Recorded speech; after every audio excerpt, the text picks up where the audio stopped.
5 წელი 54 დღიან ომიდან დაღუპულთა ხსოვნა სომხეთსა და დიასპორაში. 2 წლისთავი მთიანი ყარაბაღიდან იძულებით გადაადგილების 120,000 სომეხის ტრაგიკული გზა. ერევნის მერის ვიზიტი თბილისში შეხვედრები საქართველოს ხელმძღვანელობასთან. ნატოს როუზ-როუთის სემინარი ერევანში დემოკრატია და რეგიონული უსაფრთხოება.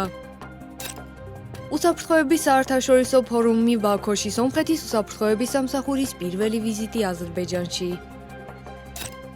ნიუ-იორკში სომხეთ-აზერბაიჯანის საგარეო მინისტრების შეხვედრა, სამშვიდობო პროცესის გაგრძელება.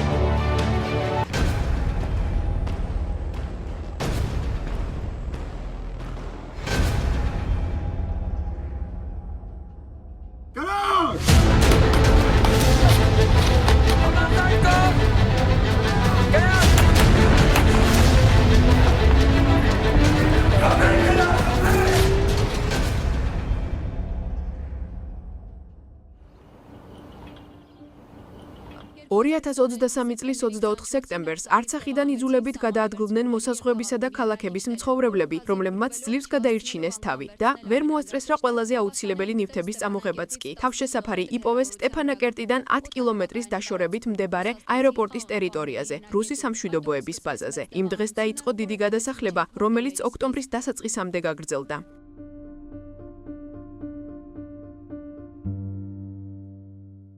სექტემბერი 25 სექტემბერს ჩემი ჯერი იყო. უკვე შევაგროვე ყველაზე მნიშვნელოვანი ნივთები და მანქანის საბარგულში ჩავდე. თუმცა იმ საათებში, რასაც უღურებდი, ყველაფერი მნიშვნელოვანი მეჩვენებოდა. უცნაური სიმშვიდით გამოვედი სახლიდან, ერთი წვეთი ცრემლის გარეშე. განსაკუთრებული სიფრთხილით დავკეტე საღლის კარი და გასაღები თან დავიტოვე. ავტოფარეხის წინ გაჩერებულ მანქანას ჰაკარის ხიდზე უნდა გადაგვეყვანათ, მაგრამ ცალმხრივად, უკანასკნელად. სახლიდან უკანასკნელად წასვლის გაცნობიერება, თუმცა ჯერ არ იყო, ისევე როგორც არ იყო 2020 წელს ჩვენი სოფლიდან წამოსვლისას. იცით როდეს გაჩნდა, როდესაც უბრალოდ შევხედე მეხუთე სართულზე მდებარე ჩვენს ბინას. երբ ուղղակի նայեցի 5-րդ հարկի մեր բնակարանին.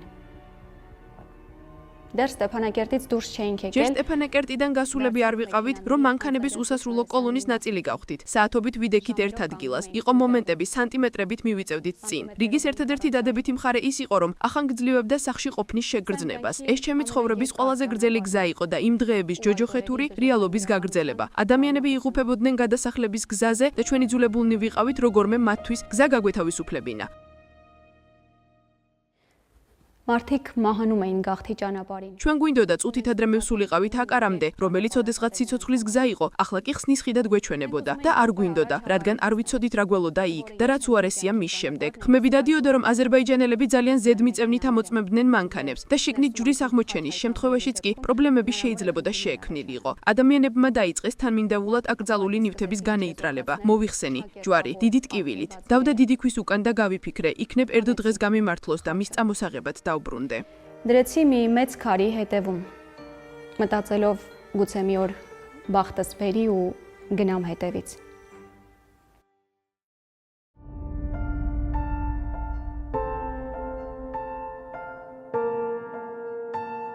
Ճանապարհին խոսում էին, թե Ստեփանակերտ-Ասկերան ավտոճանապարհի გზაში საუბრობდნენ, რომ სტეფანაკერტ-ასკერანის გზატკეცილის მიმდებარე ტერიტორიაზე მდებარე ბენზინის საწყობში აფეთქება მოხდა. მაგრამ რადგან სატელეფონო კავშირი სრულად არ იყო, ვერანაირ ინფორმაციას ვერ ვიგებდით, ვერ ვიცოდით რა მდგომარეობა იყო. ინფორმაცია არ ჰქონდა იქ დარჩენილი ჩვენი ნაცნობ-უცნობების შესახებ. ამ ადამიანის შექმნილი კატასტროფის მასშტაბის წარმოდგენაც კი შეგვეძლო. Մարդածին այս աղետի մասշտաբի մասին պատկերացնել անգամ չէինք կարող.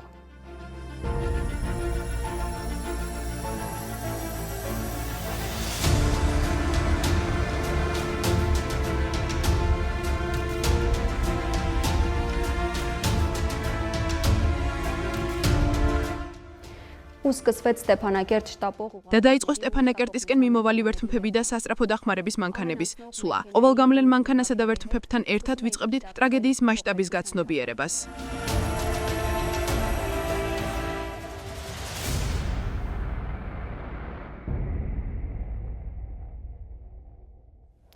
տնից դուրս գալուց 37 ժամ անց հակարիում է։ Სახლიდან გამოსვლიდან 37 საათის შემდეგ ჰაკარში ვიყავით. შეგვამოწმეს, გავიარეთ. გორისის ახალგაზრდა მოხალისეებმა მაშინვე მიუახლოვდნენ მანქანებს. საჭმელი და ცხერი ჩაი მიუტანეს გაყინულ დაღლილ, თითქმის ყველაფერ დაკარგულდა ვითომ გადარჩენილ ადამიანებს. რიგი არ დასრულდა. გაგრძელდა გორისის მუნიციპალიტეტში. იძულებით გადაადგილებულთა მონაცემებს აგროვებდნენ. შემდეგი და ბოლო გაჩერება ერევანი იყო. Հաջորդ ու վերջին կանգառը Երևանն էր։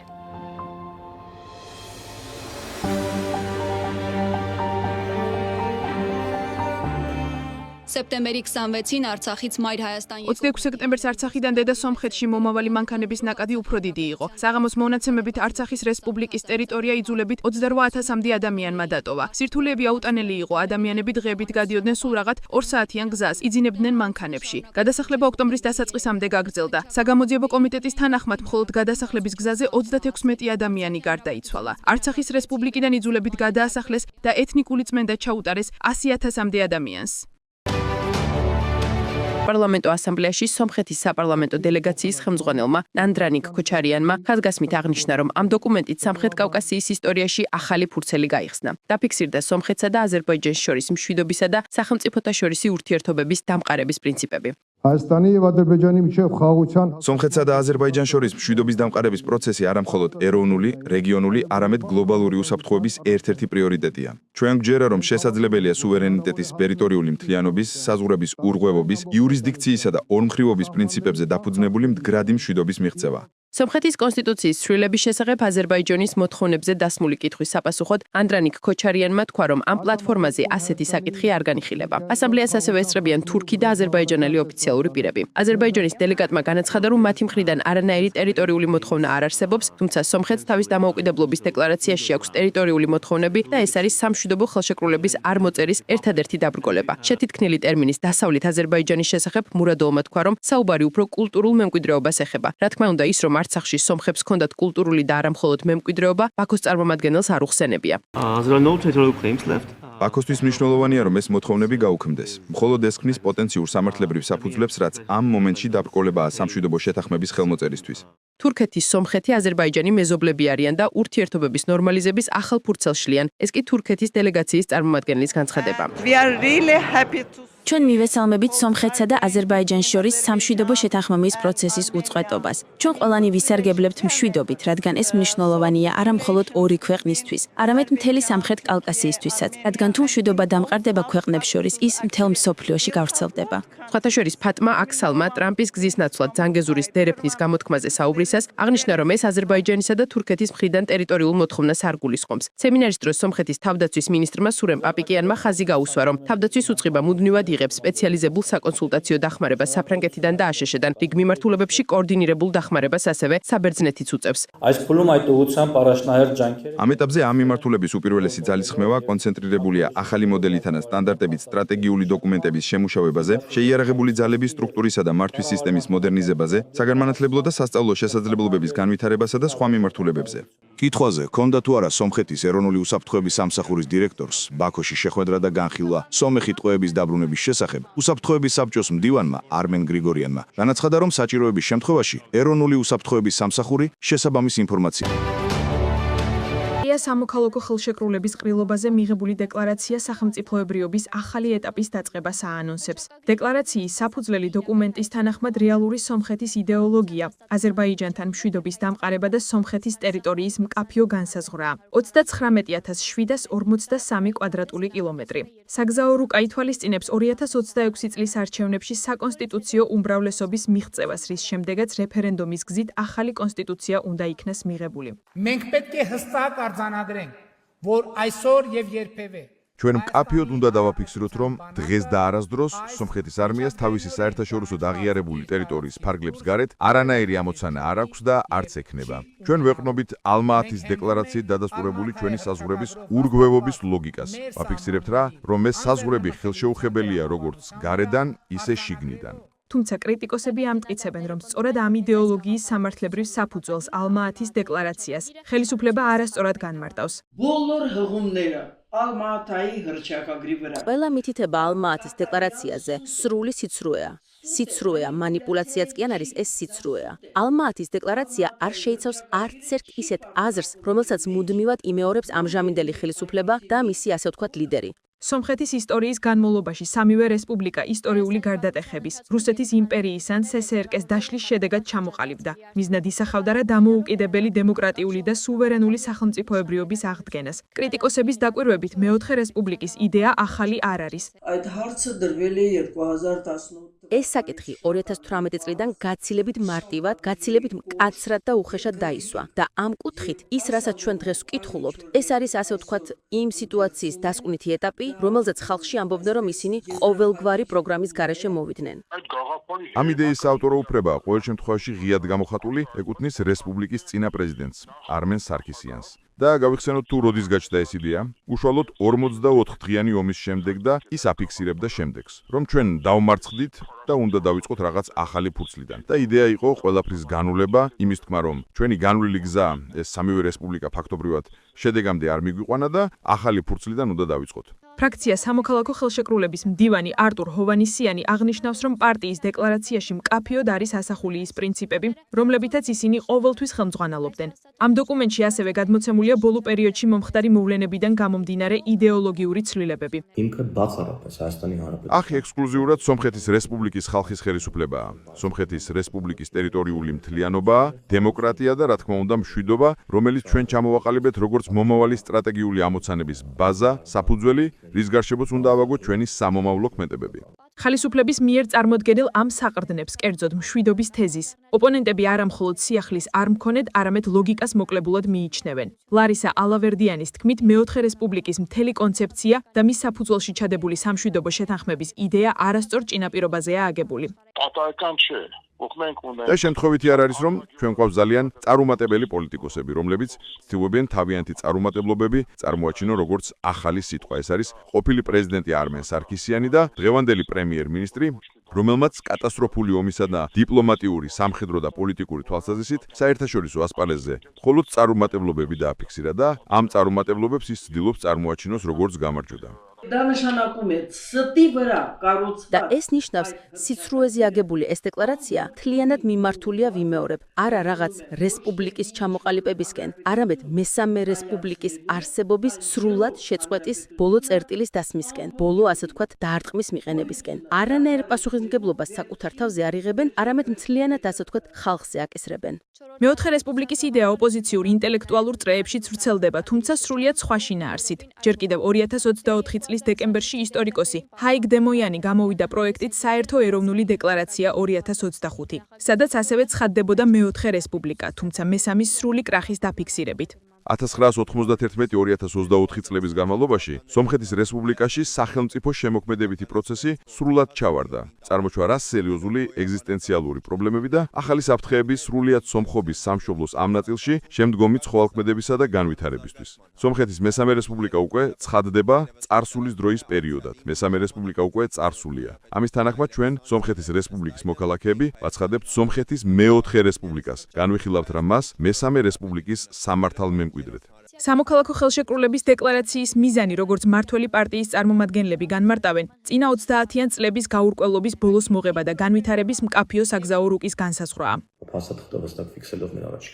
დოკუმენტი ჩვენი სამომავლო ქმედებების დაფიქსირებით ჩვენ ასევე ხაზს უსვამთ ყველა იმ ცუდ მოვლენას, რაც ამ წერტილამდე მოხდა, რადგან ჩვენ მივაღწიეთ ეტაპს, სადაც არის მშვიდობა და არის გზების გახსნის საფუძველი და მოდით დავაფიქსიროთ, რომ სომხეთის რესპუბლიკის ახალ დამოუკიდებელ ისტორიაში ეს გარდამტეხი მომენტი არის შემდეგაც ჩვენ სრულიად სხვა ლოგიკით, პრინციპებით, იდეებით უნდა ვიხელმძღვანელოთ და ვიცხოვროთ. პოლიტოლოგის დაკვირვებით ეს განულება საშიშია, რადგან მას შეუძლია გააუქმოს არა მხოლოდ წინა პოლიტიკა, არამედ თავად სახელმწიფოს ეროვნული შინაარსი.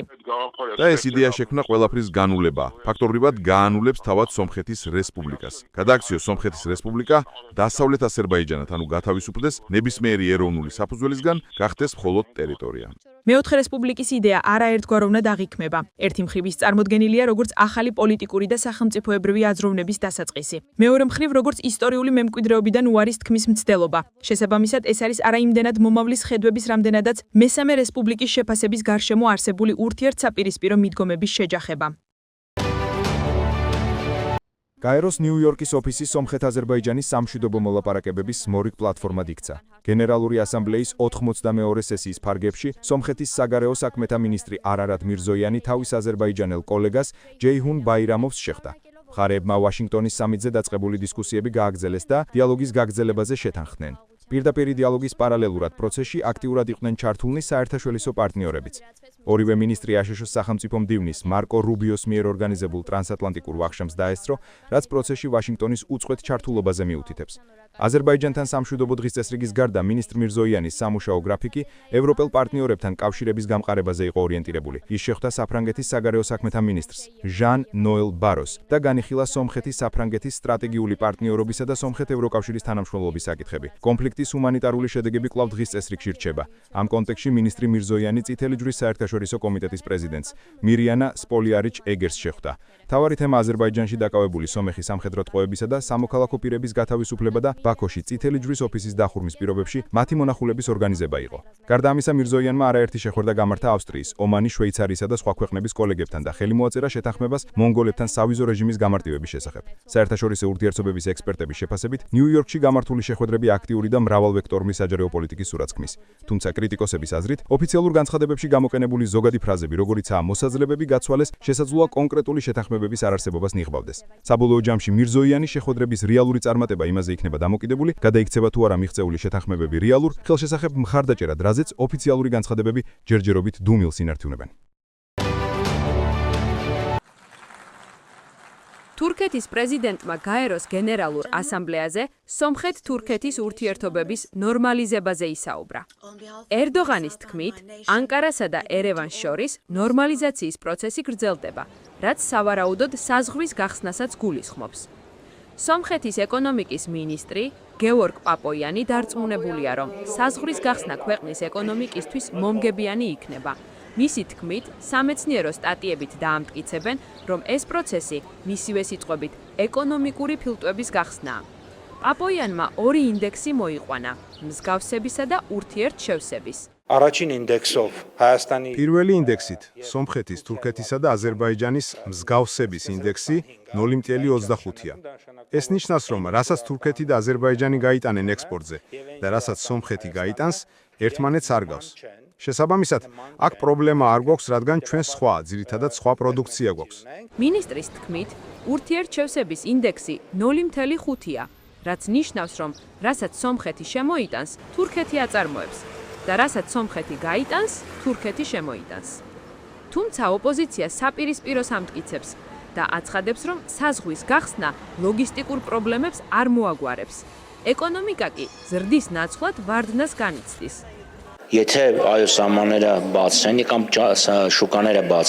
დიახ, საზღვები რომ გახსნან, თურქული იაფი პომიდორი შემოვა სომხეთში. მოკლევადიან პერსპექტივაში დიახ, ფასები დაეცემა, მაგრამ სომხურ სოფლის მეურნეობა საბოლოოდ დაანგრევენ. თურქული პროდუქციით წალეკავენ ბაზარს. შემდეგ კი როცა ველი თურქებს დარჩებათ, ფასებს ისევ გაზრდიან. ეკონომისტებიც გარკვეული დადებითი ძვრების გარდა საფრთხეებზეც საუბრობენ. ბუნებრივია არსებობს გარკვეული რისკებიც. სატრანსპორტო ხარჯების შემცირებით ჩვენ თურქულ პროდუქტებს ჩვენს ბაზარზე უფრო კონკურენტუნარიან swdit. წლების განმავლობაში ექსპერტები აღნიშნავენ, რომ თურქეთი ექსპორტის სუბსიდირების პოლიტიკას ატარებს, ხოლო თურქული ლირის გაუფასურება პირდაპირ გავლენას ახდენს იმპორტირებული თურქული საქონლის გაიაფებაზე, რაც ადგილობრივი მწარმოებლებისთვის სერიოზულ გამოწვევას ქმნის.